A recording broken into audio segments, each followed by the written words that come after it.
Already is starting to record it. Sun came up. Yeah, that's the AI reader. The Sorry. actual visual recording is now going, so that's great.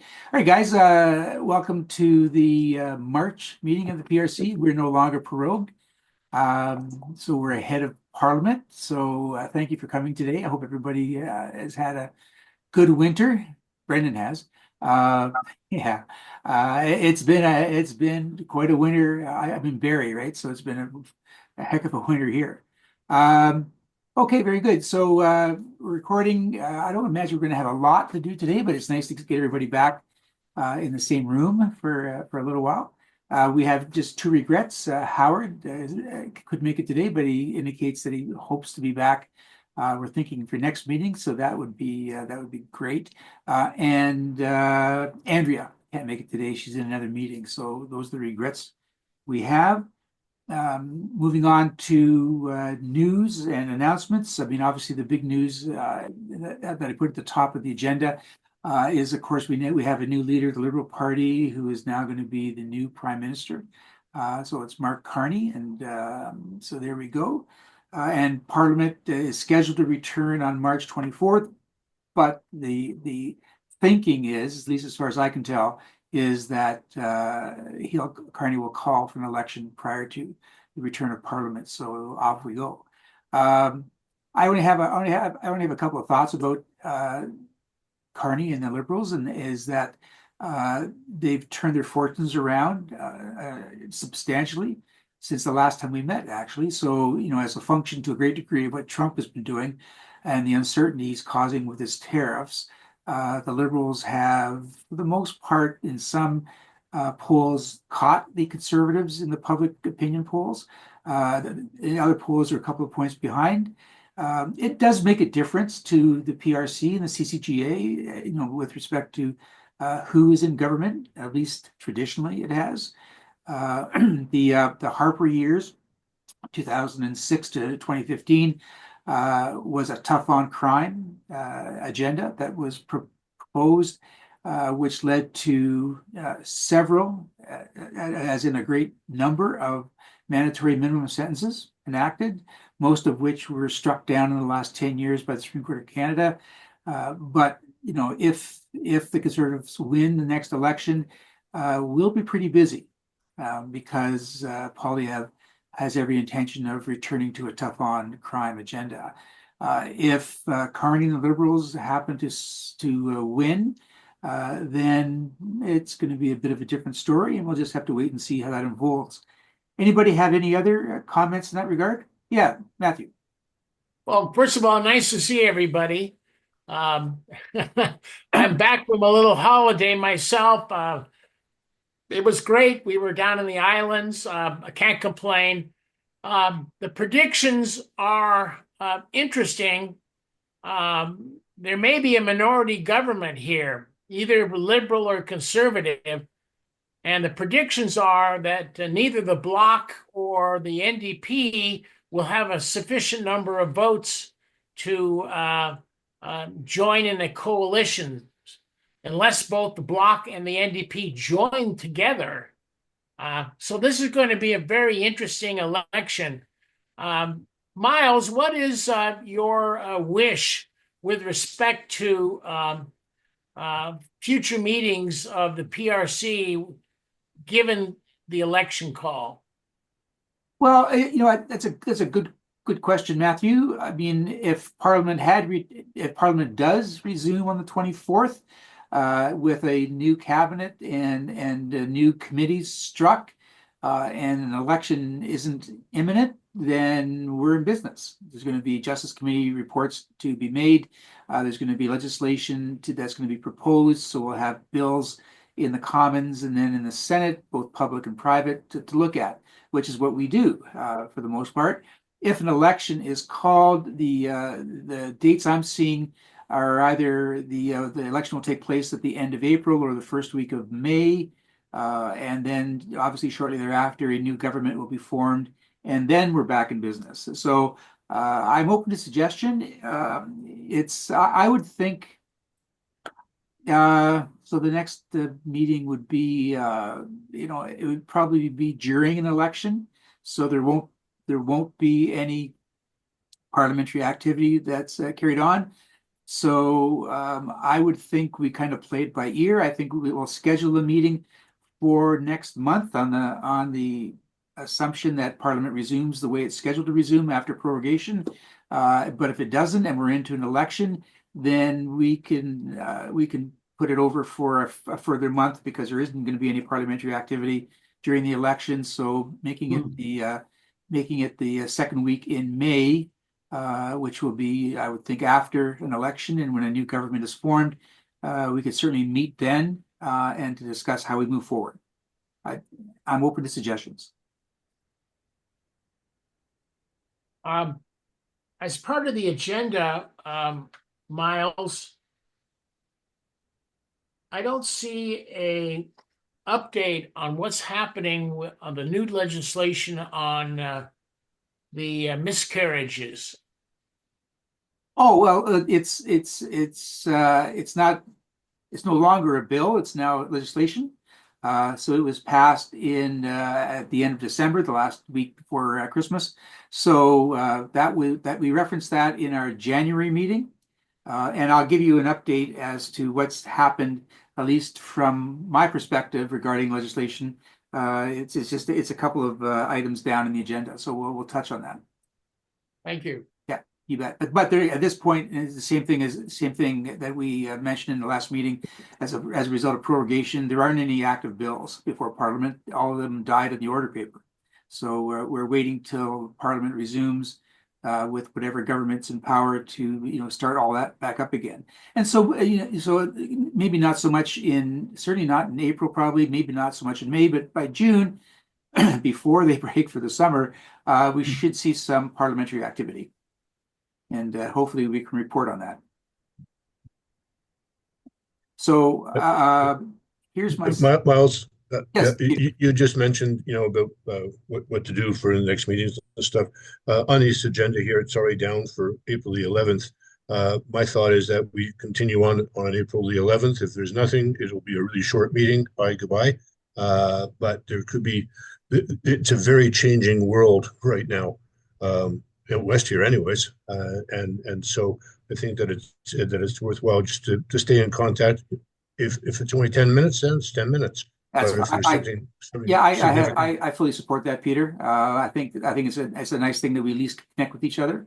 Even if it is relatively short today, will be relatively short as well. But I think we can connect, see each other's shining faces, and take it from there. So I agree with that, Peter. Anybody have anything contrary to that? Good. So we'll at the end of this meeting we'll indicate that the next meeting is going to be the second Tuesday in April. You said is that the 11th?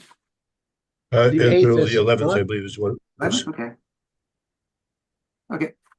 Sure. Tuesday. All right. Fair enough. Whatever it's going to be. Okay. So that's that. There's a couple of items that are still waiting briefs on our agenda. One is still with Peter regarding Alberta and the inner workings of moving to a provincial police force or not. I do have an update if you want. Sure, absolutely. As I said, things out west here can only be the Wild West at the best of times. The biggest update is, number one, is that Grand Prairie Municipal Police has just put in their third new training class.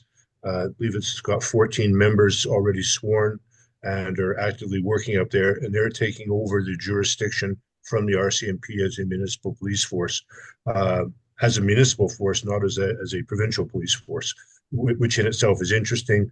At the same time, the number of advertisements in the National Police Federation about how good the RCMP is in Alberta are increasing significantly on all the social media sites, which in itself is interesting. The other big piece, which is combined with the notion of, remember on our last update, I talked about the sheriffs and taking over the jurisdiction near the border, that 2-mile strip. Well, that is now in play. They had to go out and hire a bunch of people additionally to do that. They are working together with CBSA and the RCMP on that border part.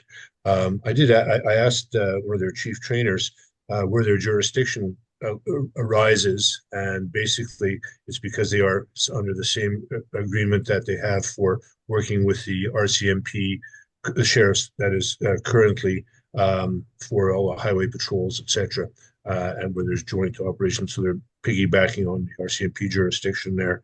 But what is really interesting is that, as you probably saw in the news, our premier is heading down to Florida to talk with the right-wing think tanks people and talk show hosts down there.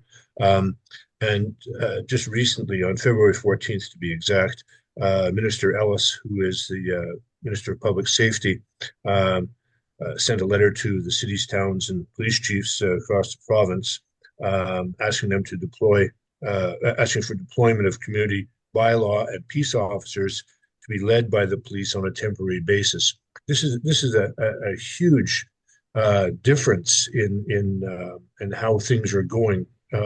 There's issues here.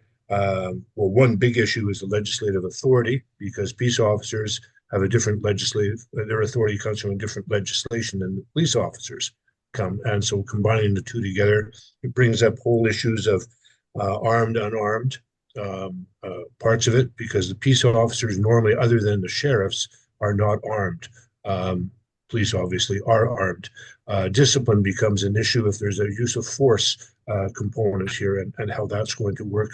How is that going to be overseen? Will ACERT, the Alberta Serious Incident Response Team, look after that with peace officers? Because normally they wouldn't.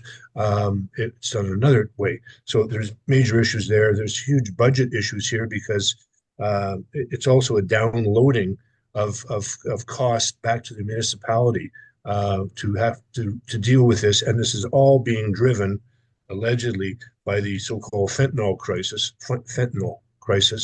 and the Alberta government saying quite openly that they're doing their very best to help secure the borders so that Mr. Trump doesn't get fentanyl put into his country from Alberta anyways. And so there's that whole political piece in there, like an umbrella over all top of this. So just from a public safety standpoint, I think this is a very interesting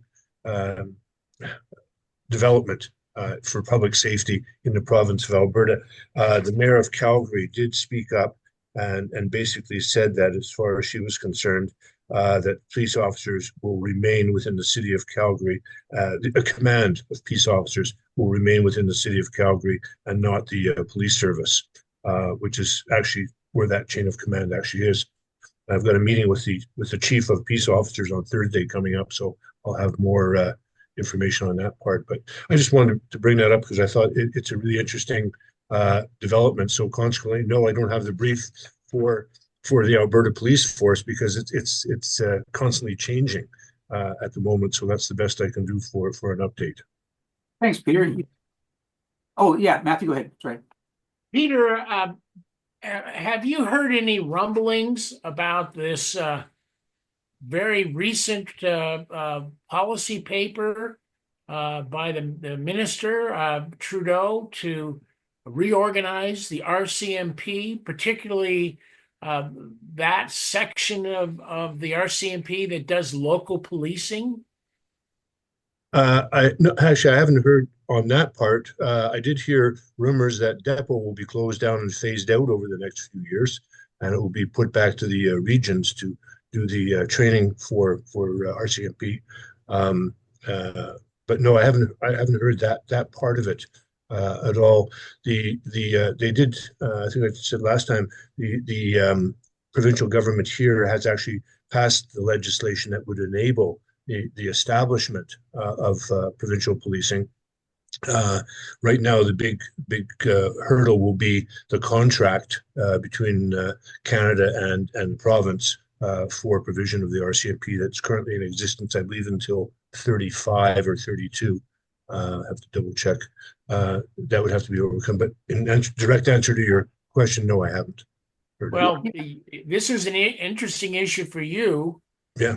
And more so as well as us, because the RCMP has gone into almost attack mode on this policy paper.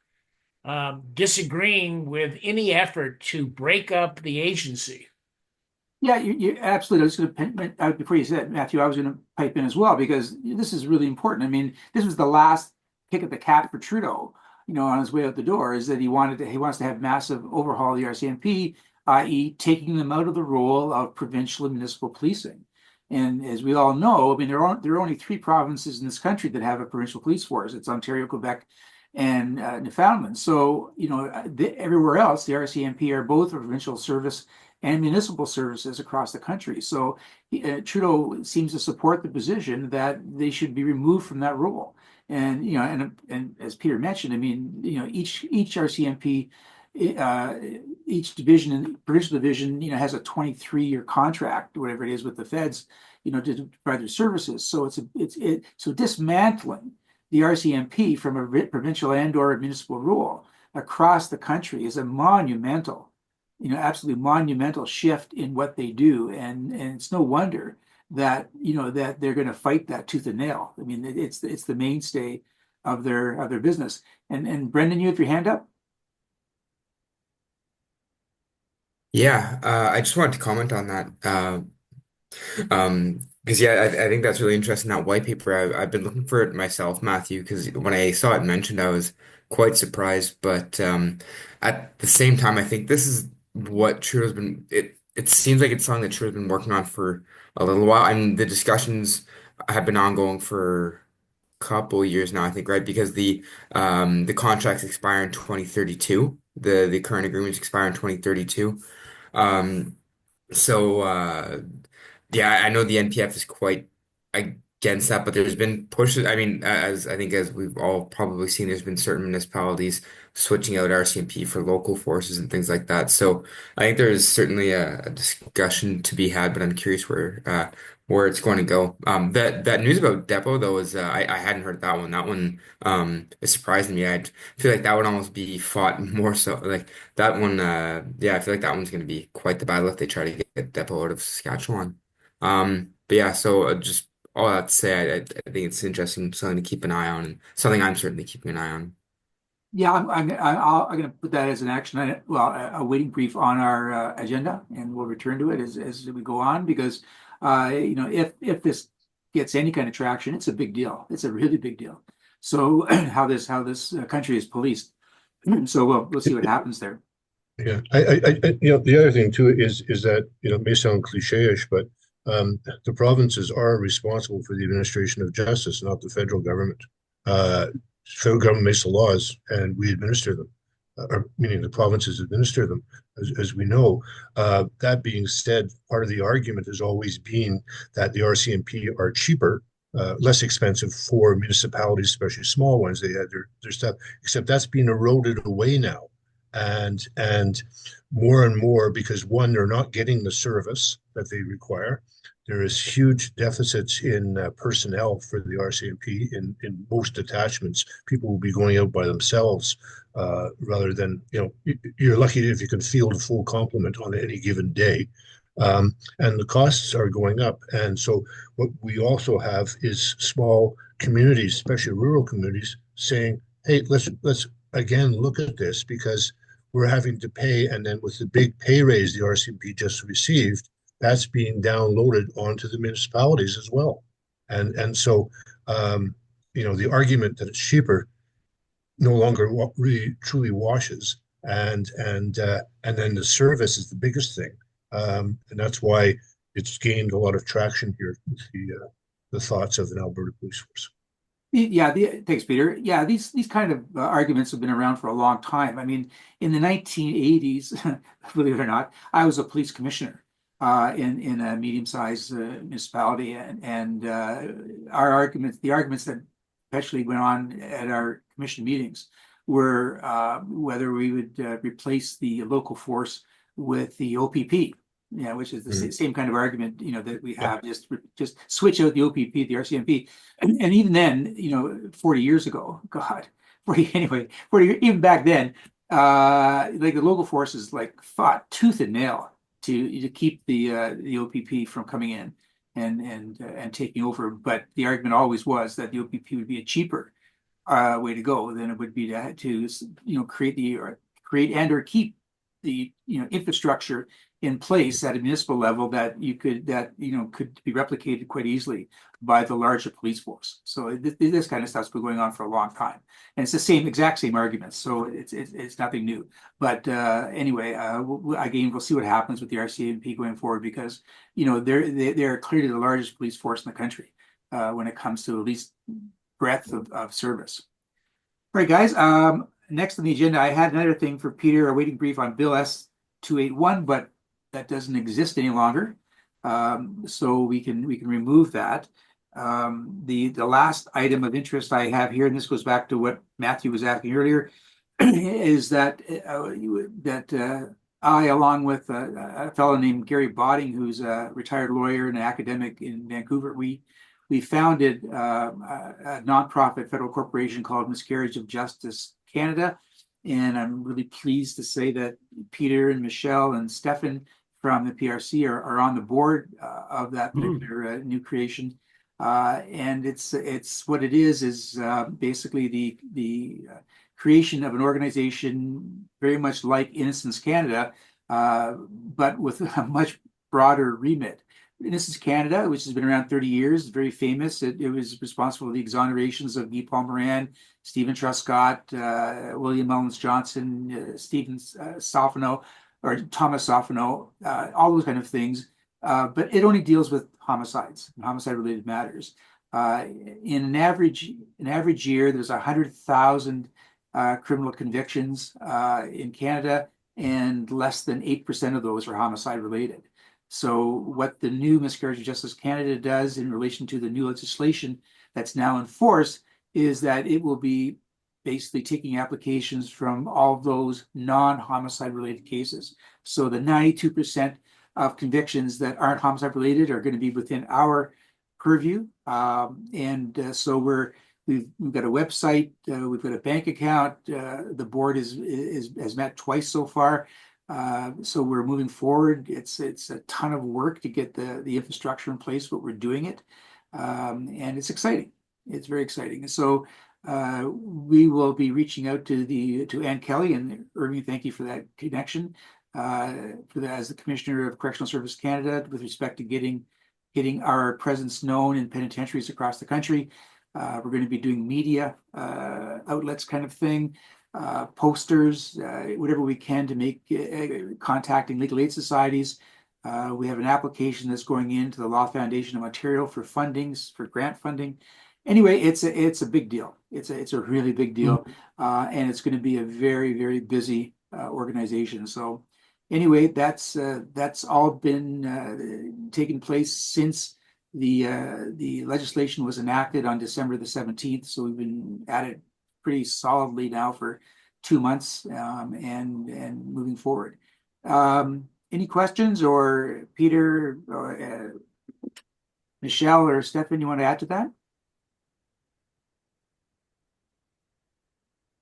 No, I guess you covered it off really well. All right. Any questions from anybody else at the PRC?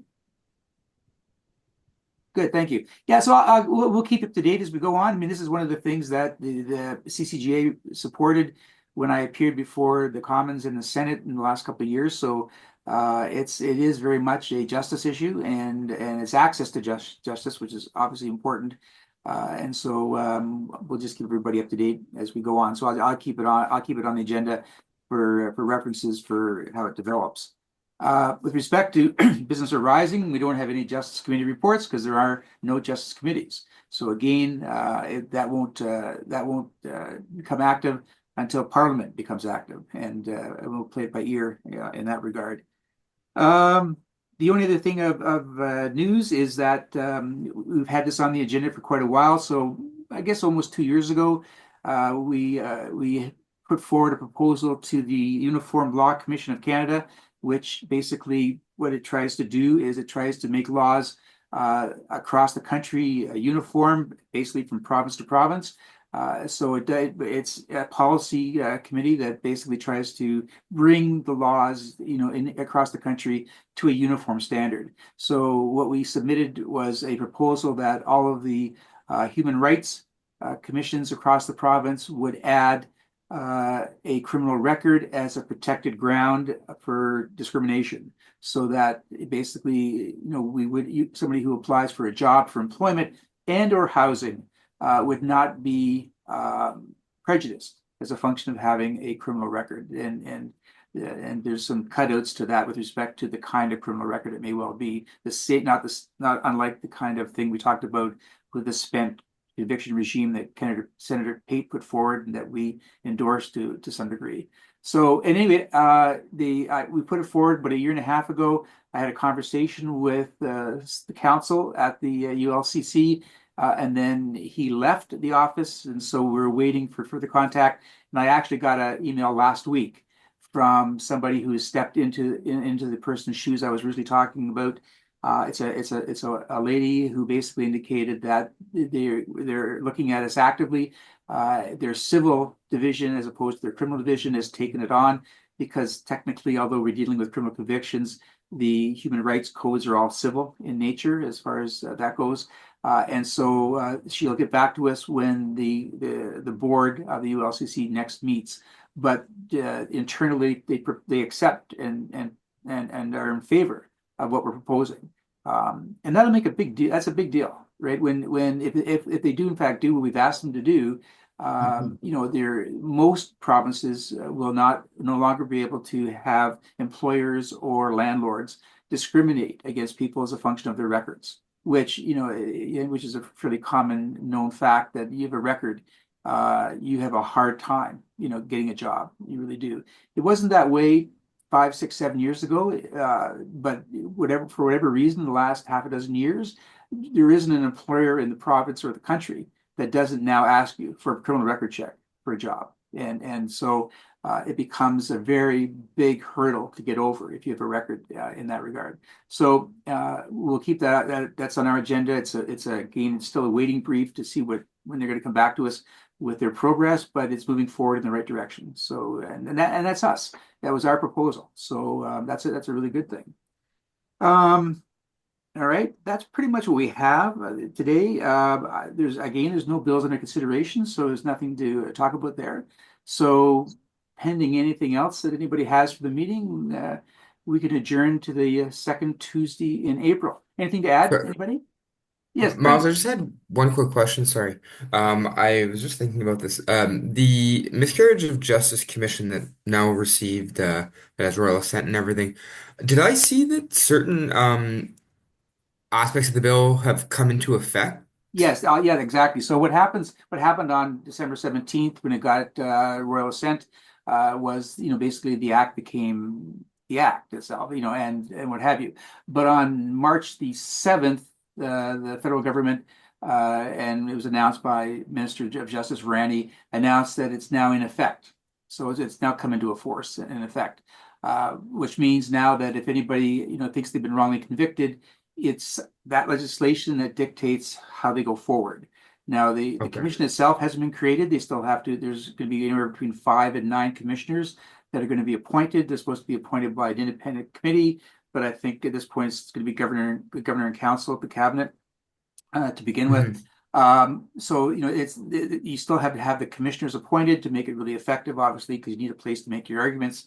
But pending those appointments, the act is in force, and anybody who wants to bring an application under the act would bring it to the Department of Justice, right, to the Criminal Conviction Review Group, which has been in place for 30 years because of the ministerial review provisions in 696(1) of the Criminal Code. So while the Criminal Code has been now totally amended to bring into effect Miscarriage of Justice Review Commission legislation, it's not operational from a commission point of view, but you can still bring an application, and it'll go to the Department of Justice pending it basically going to the commission once it's operational. I see.